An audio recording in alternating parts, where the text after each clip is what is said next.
Fils et du Saint-Esprit. Amen.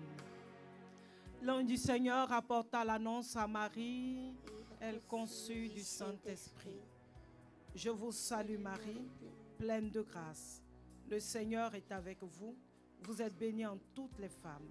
Et Jésus, le fruit de vos entrailles, est béni. Sainte Marie, Mère de Dieu, priez pour nous pauvres pécheurs, maintenant et à l'heure de notre mort. Amen.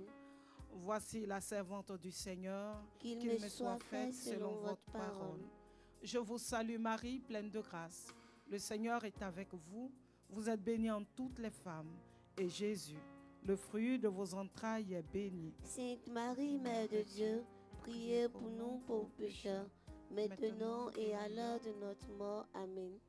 Et le Verbe en Marie s'est fait chair. Et il a habité parmi nous. Je vous salue Marie, pleine de grâce. Le Seigneur est avec vous. Vous êtes bénie en toutes les femmes. Et Jésus, le fruit de vos entrailles, est béni. Sainte Marie, Mère de Dieu, priez pour nous pauvres pécheurs, maintenant et à l'heure de notre mort. Amen. Priez pour nous, Sainte Mère de Dieu, Afin que nous soyons rendus dignes des promesses de Jésus-Christ. Prions. Daigne Seigneur répandre ta grâce dans nos âmes, afin qu'ayant connu par le message de l'ange l'incarnation de ton Fils Jésus-Christ, nous arrivions par sa passion et par sa croix à la gloire de sa résurrection. Par le même Jésus-Christ notre Seigneur. Amen.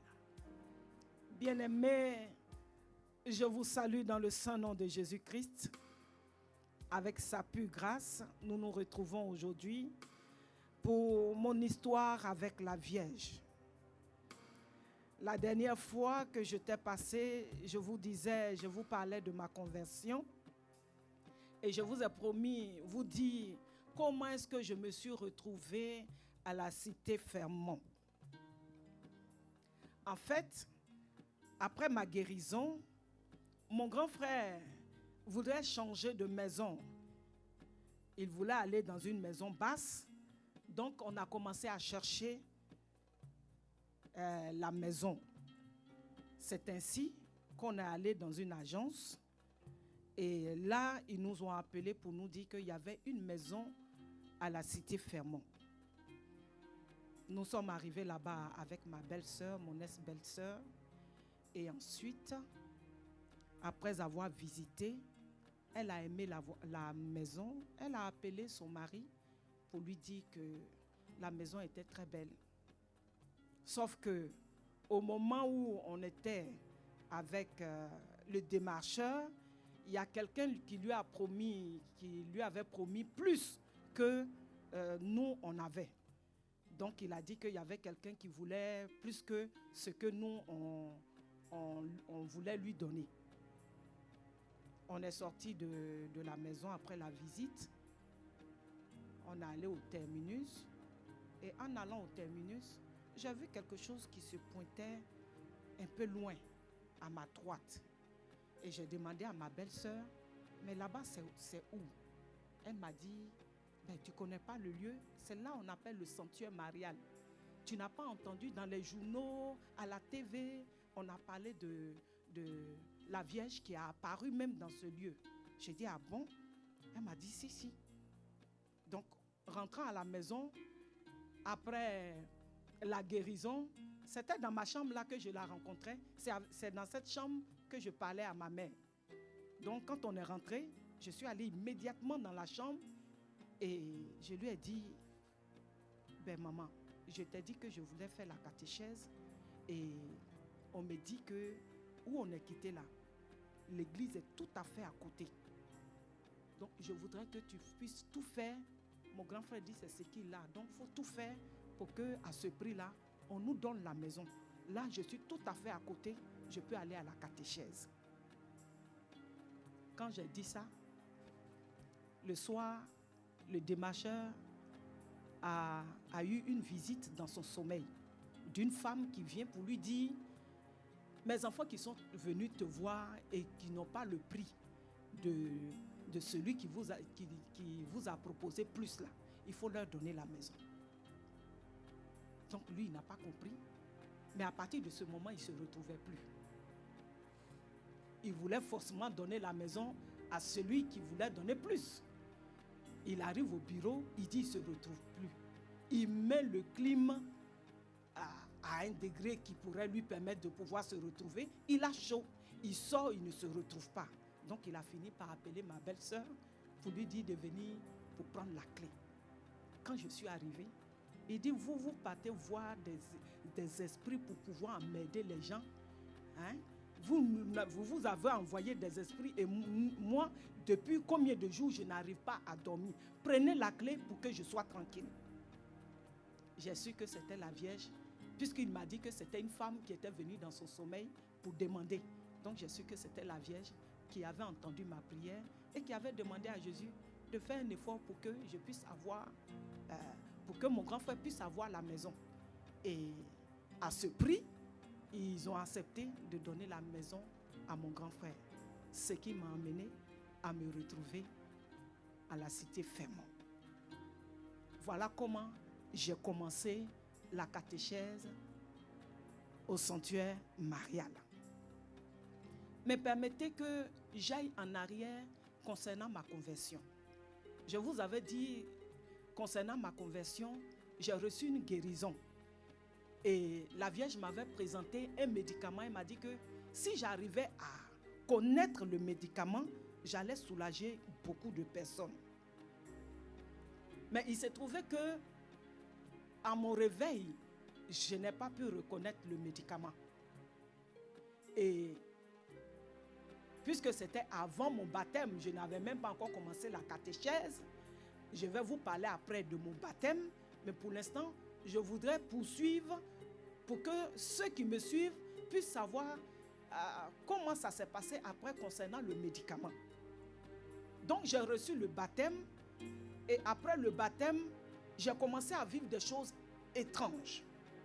Je vous dirais même avant même le baptême, je vivais déjà des choses étranges.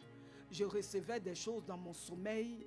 Je voyais une femme qui venait et qui envoyait un monsieur qui avait des feuilles vertes là, qui lui donnait plus de gens comme des tartines. Et puis le monsieur, lui, il m'enseignait. Il me disait des choses, mais c'est maintenant, je peux te dire que c'était le Seigneur Jésus et l'autre, c'était la Vierge Marie. Je vivais des choses étranges. Alors là, quand j'ai reçu le baptême, c'était encore grave.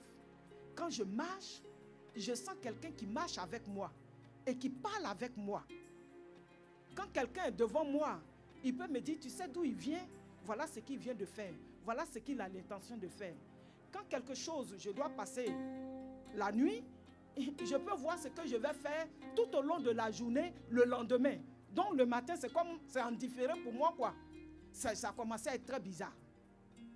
Ça a commencé à être très bizarre. Je sais qu'à un moment donné, je me suis retrouvé dans le renouveau. Je vais vous en parler après, mais je veux vous parler d'abord du sujet du médicament que notre mère m'a présenté. Donc, puisque je vivais des choses bizarres, j'entendais et je vais vous dire ce qui m'a amené même à aller à la retraite. Quand tu rentres au renouveau et que tu dois être à l'intercession, il y a un temps d'essai. On te donne 6 mois. 6 mois, quand tu arrives, tu fais l'adoration. Vous faites la prière de préparation ensemble et ensuite, tu retournes à l'adoration, tu restes à l'adoration jusqu'à ce que le temps de prière finisse. À la fin, on te demande, tu étais à l'adoration, qu'est-ce que tu as vécu? Et c'était un jour comme ça, un dimanche, j'étais à l'adoration et j'ai vu une dame, avant que la prière ne commence, elle est venue tomber aux pieds de Jésus devant le tabernacle en pleurant. Et le Seigneur me dit, tu sais pourquoi elle pleure? J'ai dit non. Elle veut se marier. Elle veut que l'homme avec qui elle est là la marie. Mais tu sais ce qu'elle fait? J'ai dit non. Elle vient à peine de frapper l'enfant de ce mari-là, qu'elle prétend aimer là. Elle vient de le frapper. Et elle vient à mes pieds, pour demander que je lui accorde la grâce du mariage. Est-ce que tu trouves ça normal? J'ai gardé un temps de silence et puis je dis non. Il dit prie pour elle. J'ai trouvé que c'était trop. Donc j'ai entendu qu'il y avait un temps de retraite que organisait la communauté mère du divin amour. Que de passage, je voudrais demander à Dieu de bénir cette communauté davantage parce que cette communauté a fait beaucoup pour l'église de Côte d'Ivoire. Moi, ça m'a fait du bien.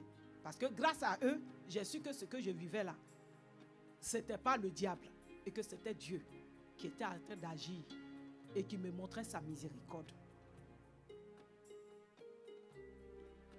Le thème de la retraite était « Ils n'ont plus de vin ». Et je suis partie à cette et je me suis inscrite, je suis allée à cette retraite. Je vous dirai après, en préparant cette retraite, ce que j'ai vécu. Mais je veux suivre mon fil conducteur qui est le médicament. Donc, je vais à la retraite. Et à cette retraite, il faut dire que tout naïvement, moi, quand j'entends ou quand je vois, immédiatement, je parle quoi. Je ne savais pas me taire. C'était pas contrôlé, en fait. Donc, au cours de ce temps de prière-là, on fait le temps de louange et après, on fait l'invocation à l'esprit, la prière trinitaire et puis invocation à l'esprit. Dans le temps de silence, il y a eu des paroles, des prophéties. Et c'est moi qui traduisais. En langue, je traduisais. À chaque fois, je traduisais. Moi, je trouvais ça normal, parce que c'est ce que j'entends que je disais. Et je ne sais pas, je me suis dit quelque part que mes frères de la communauté ont trouvé un peu peut-être bizarre. Et qu'est-ce qu'ils ont fait? Ils ont envoyé quelqu'un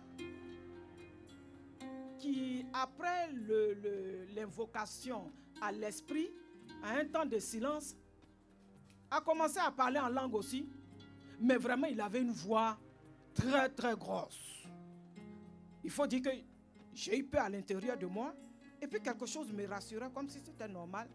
J'ai commencé à traduire ce qu'il disait. J'ai traduit ce qu'il disait. Après, ces quelques jours, la veille, on a fait une petite veillée où on est parti dans leur sanctuaire. C'était à Yopougon, dans leur sanctuaire. Et puis on a fait une petite veillée mariale.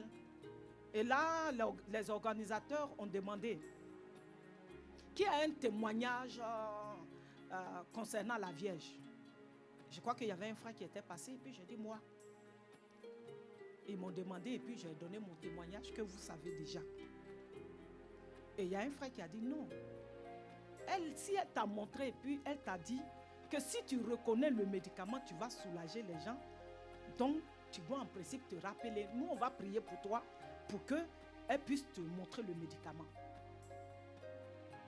J'ai obéi, je me suis mise en genoux et ils ont prié pour moi avec tous les frères qui étaient venus pour la retraite en ce moment-là. Après la prière, je suis rentrée à la maison et puis quelque temps après, elle est venue me montrer le médicament. Et quand je me suis réveillée le lendemain, je marchais et puis j'ai entendu la voix qui m'appelait Nicole. J'ai répondu, il dit, est-ce que tu peux reconnaître parmi les feuilles qui sont là, est-ce que tu peux reconnaître le médicament? J'ai regardé et puis, arrivé quelque part, mon œil est resté sur quelque chose. Elle dit, c'est ça le médicament. Donc, j'ai gardé le médicament, j'ai coupé un peu et puis je suis allée déposer dans mon sanctuaire. Et quand j'étais, comment on appelle ça, pendant les retraites à Bembresso, j'ai eu la grâce d'avoir quelques minutes pour parler de ma mère. Je ne sais pas comment j'ai fait, mais j'ai pu avoir quelques minutes pour parler de ma mère. Et ce témoignage-là, j'arrivais à dire. Et il y a des personnes qui m'approchaient pour que je puisse leur donner le médicament. Il faut dire la vérité, j'ai donné, il y a des personnes qui m'ont appelé. Ces personnes m'ont appelé pour me dire que tout va bien. Mais je les ai pas vues en personne. Je vais te parler de deux personnes. Une, je la suivais spirituellement dans le temps. Elle s'appelle Natacha, ma fille Natacha. Elle était en temps en Italie. Elle était en Italie. Et il y a la fille adoptive de ma fille spirituelle, Eucharistie Marie Meibo, qui s'appelle Marie-Geneviève. Marie-Geneviève qui aujourd'hui est mariée, mère de 3 enfants. Elle est en Côte d'Ivoire. Je te donne le témoignage des deux. La première, c'est celle d'Italie. Sa maman a écouté mon témoignage à Bembresso et elle m'a approché pour me dire, que sa fille souffre et que quand ça arrive, elle n'arrive même pas à marcher, elle n'arrive pas à faire quelque chose. Elle a déjà un enfant, mais malgré ça, elle a toujours les règles douloureuses. J'ai dit ok. Je vais demander à ma mère si elle va accepter de me donner le médicament. Et je me disais, jusqu'en Italie, comment est-ce que ça peut être possible jusqu'en Italie? Bon, je suis allée en faisant mon rosaire, je présentais toujours à ma mère et je lui demandais de présenter ça à Jésus. Un jour, pendant que je faisais le rosaire, elle m'a dit que le Seigneur était d'accord, donc je pouvais aller prendre les médicaments. Je suis allée prendre, j'ai déposé devant elle. Et puis, elle m'a demandé de faire le rosaire. J'ai fini de faire le rosaire. Elle m'a dit de donner à la dame. J'ai donné à la dame et la dame a envoyé à sa fille. Je vous dis que ça m'a surpris parce que quand elle souffrait, elle dit après l'accouchement, elle n'arrivait pas à s'abaisser. Elle avait des douleurs atroces au niveau du dos. Donc, quand je lui ai donné le médicament, et qu'elle a utilisé le médicament comme notre mère a demandé, il s'est trouvé que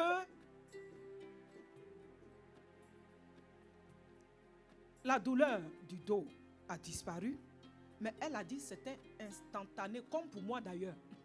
Instantané, dès qu'elle a fini de se purger, la douleur a disparu, la douleur du dos a disparu. Shalom, shalom frères et sœurs. Je suis Nzalassé Natacha, épouse au shérif. Aujourd'hui, mère de 4 enfants. Je vis en Europe, précisément en France. Je tenais à rendre ce témoignage pour manifester les œuvres de l'Éternel. Oui, parce que cela est encore possible, cela est encore réel. Et l'Éternel agit, notre Seigneur agit. Et comme il agit encore dans nos vies, au travers de la vie de sa servante, Maman Tia Nicole, au travers de notre tendre mère, la Vierge Marie, le Seigneur la Vierge a révélé à Maman des remèdes pour les règles douloureuses. Je suis ivoirienne. Dès mon jeune âge, quand j'ai commencé à voir mes menstrues, j'avais les règles douloureuses. Je dis bien j'avais, parce qu'aujourd'hui, je rends gloire à Dieu que je n'ai plus les règles douloureuses. J'avais les règles douloureuses, au point où cela était invivable, insupportable, qui m'empêchait même d'aller à l'école. Et je me souviens que quand j'avais mes règles, avant que mes menstrues ne se manifestent, cela se manifestait avec des douleurs. 3 jours avant mes menstrues, j'avais des douleurs terribles qui commençaient comme des crampes dans tous mes membres inférieurs. Des douleurs au niveau du bas-ventre, des reins, de mes jambes. Je ne pouvais pas expliquer à tel point que je ne pouvais pas me tenir debout. Je ne pouvais pas aller à l'école. Toute la maison devait savoir ce jour-là que j'avais mes menstrues. Tout le quartier devait savoir que j'avais mes menstrues. Toutes mes amies de l'école devaient savoir que j'avais mes menstrues parce que cela m'empêchait d'aller à l'école. Et cela a duré des années et des années. J'ai essayé des médicaments indigènes, traditionnels, pharmaceutiques. Cela n'a rien donné. Et en fin de compte, je me suis dit que c'était comme ça, parce que c'est ce qu'on m'a dit, que c'est normal, qu'avoir des règles douloureuses, c'est normal. Donc, je me suis fait à l'idée que ça devait être comme ça. Et je me souviens même qu'on m'avait dit qu'une fois que j'aurais une première grossesse, les règles allaient disparaître. Donc, j'ai dit peut-être qu'effectivement, que c'était comme cela. Et cela a duré des années, des années. Et je me suis mariée, je suis venue en Europe. Et en Europe aussi, c'était toujours la même chose. La même chose jusqu'à ce que Dieu me fasse grâce que j'ai eu un enfant. Et je me suis rappelé qu'on m'avait dit que quand j'allais avoir un enfant, les règles allaient, la douleur allait cesser. Grande était ma surprise que la douleur continuait et j'ai envie de dire même que c'est encore empiré. Au point où je ne pouvais pas aller au travail. Le jour que j'avais mes menstrues, je ne pouvais pas aller au travail. J'étais obligée d'appeler mon patron pour dire ouais, que j'étais malade et je me mettais en arrêt maladie. Et ils ont constaté que chaque fois, au moins une fois dans le mois, il fallait que je me mette en arrêt maladie parce que c'était terrible. Et au point où je n'en pouvais plus et j'en ai fait part à ma mère disant que voilà que ça continue toujours. Et alors ça n'a rien changé, ça continue. Et ma mère, là, m'a dit qu'elle allait voir maman Nicole. Je précise que maman Tia Nicole est ma mère spirituelle. Je la connais depuis mon jeune âge, quand j'étais en Côte d'Ivoire. Et c'est ainsi que maman Tia Nicole va rentrer en contact avec moi et je vais lui expliquer ce qui se passait réellement. Et elle m'a dit, ma fille, je vais t'envoyer des médicaments que tu vas faire au 3e jour de tes règles. Mais je tenais à préciser une chose. Avant de m'emmener les médicaments, elle m'a rendu le témoignage de comment elle a reçu cette révélation. Comment cela lui a été donné par le biais de la Vierge Marie. En songe, que la Vierge lui avait révélé les différents médicaments, les différentes feuilles, les différentes plantes qu'elle devait prendre pour cela. Et elle m'a amené ça en Europe. Je tenais aussi à dire aussi qu'on était toujours en prière et elle m'a dit comment il l'utilisait, que je devais l'utiliser au 3e jour de mes règles. Au 3e jour de mes règles. Je précise bien au 3e jour de mes règles. Et c'est ce que j'ai fait. Le matin, j'ai fait, comme elle m'avait dit, du matin jusqu'au soir, j'ai constaté un changement. Au début, je n'avais pas prêté attention. Mais j'ai vu qu'après, j'ai dit, mais tiens, je n'ai pas aussi mal comme j'avais mal hier. Et jusqu'au soir, la douleur avait complètement disparu. J'ai dit, est-ce que c'est le médicament? Hop. Et j'ai dit comme ça, je verrai demain. Demain, la même chose. Je n'avais pas de douleur. J'ai été surprise de ne plus avoir de douleur jusqu'à la fin de mes menstrues. Et j'étais contente, mais j'étais toujours un peu dans la réserve. Parce que je voulais voir ce qui allait se passer le mois prochain. Et le mois prochain, j'ai été bel et bien surprise d'avoir mes menstrues sans douleur. Je dis bien les belles et surprises parce que 3 jours avant mes menstrues, j'avais les douleurs qui annonçaient que mes menstrues allaient venir. Je me suis surprise dans les toilettes que j'avais mes menstrues. Et je n'ai pas eu de douleur jusqu'à aujourd'hui. Aujourd'hui, je vais avoir 45 ans. Je vis en France avec mon époux et mes enfants. Je n'ai pas de douleur. Et je tenais vraiment à rendre gloire au Seigneur, à bénir le nom de notre maman Marie et aussi rendre grâce au Seigneur, gloire au Seigneur pour la vie de sa servante, afin qu'au travers de sa vie encore, maman Marie se manifeste encore, se manifeste pour l'humanité. Parce que je vous assure que moi, c'est un témoignage que je rends, mais je suis sûre qu'il y a beaucoup de témoignages qui ont été rendus au travers de la vie de cette femme-là. Quand je dis cette femme, je parle de maman Tia Nicole. C'est parce qu'elle s'est disposée pour la Vierge que la Vierge lui a révélé cela. Donc, je tenais vraiment à bénir sa vie et que le Seigneur encore se révèle encore à elle et que son ministère, par la grâce de Dieu encore, bénisse des personnes, bénisse des gens comme nous et que une multitude profite de son ministère. Shalom, que le Seigneur vous bénisse et que Dieu bénisse sa vie. Shalom, shalom à tous. Soyez bénis. Amen. Maintenant, permettez que je puisse prier pour tous celles qui souffrent de cette maladie. Nous allons prier et confier ces malades. Je vous parlerai de Marie-Geneviève dans 2 semaines. Voilà. Peut-être qu'avec la grâce de Dieu, avant même les 2 semaines, Marie-Geneviève va nous donner, qui est madame maintenant, va nous donner son témoignage qu'on va mettre sur le site. Mais après, je vais pouvoir témoigner. Permettez que nous prions. Vous recevrez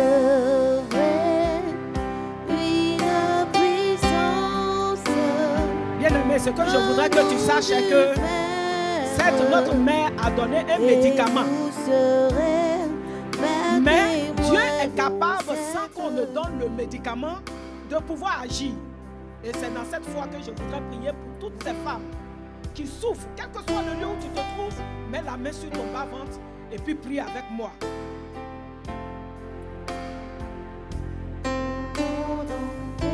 Pendant que le cœur chante, il faut toi présenter ta douleur à notre Seigneur Jésus.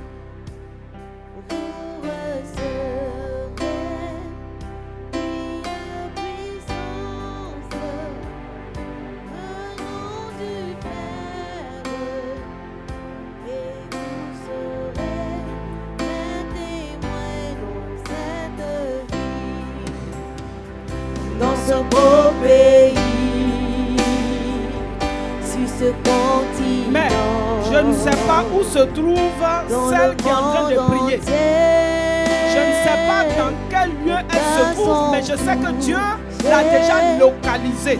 Voilà pourquoi dans la foi, je voudrais prier avec toi pour que Jésus puisse opérer le miracle pour ces femmes qui souffrent des règles douloureuses. Mon Jésus, toi qui es toujours agissant, toi qui n'as pas changé, dans ce continent, je voudrais te supplier, dans le monde entier, avec notre mère Marie, pour toutes celles qui souffrent en ce moment, toutes celles qui n'arrivent pas à se mouvoir quand elles ont leurs règles, quand elles ont leurs menstrues, accorde-leur ta grâce, bénis-les, bénis-les. J'ai prié en ton nom, Jésus, au nom de Jésus-Christ, au nom de Jésus, au nom de Jésus. Sur ce continent, Amen. dans le monde entier. Bien-aimé, avant de terminer, je voudrais rapidement te dire que tout à l'heure à 15h, il y a le rosaire en notre maison communautaire. Les 3 bergers de Fatima en face de Saint-Timothée à Yopougon. Chaque mercredi à 15h. Ça me fera plaisir. Ça nous fera plaisir que vous venez vous joindre à nous pour le rosaire. Je voudrais aussi vous dire que nous faisons des temps de pèlerinage. Et nous avons déjà fait. Et il y a assez de témoignages. Nous faisons le pèlerinage en Israël du 2 au 11 octobre 2022. Donc, vous pouvez vous inscrire au 07 47 46 41 57 ou le 07 47 46 55 91. Mais si vous venez aussi à la maison communautaire les mercredis, vous pouvez vous inscrire. Pour ceux qui veulent ce médicament, vous pouvez aussi essayer de nous joindre à la maison communautaire Et puis ensemble, nous allons présenter à notre mère Marie pour que vous puissiez être soulagés, pour être des femmes dynamiques, pour être une très bonne épouse. Soyez bénis et nous nous retrouvons dans 2 semaines avec la grâce de Dieu.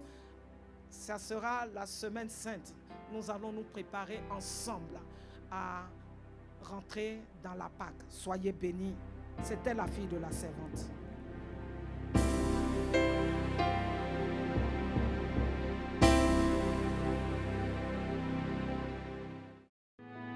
Elle me prenait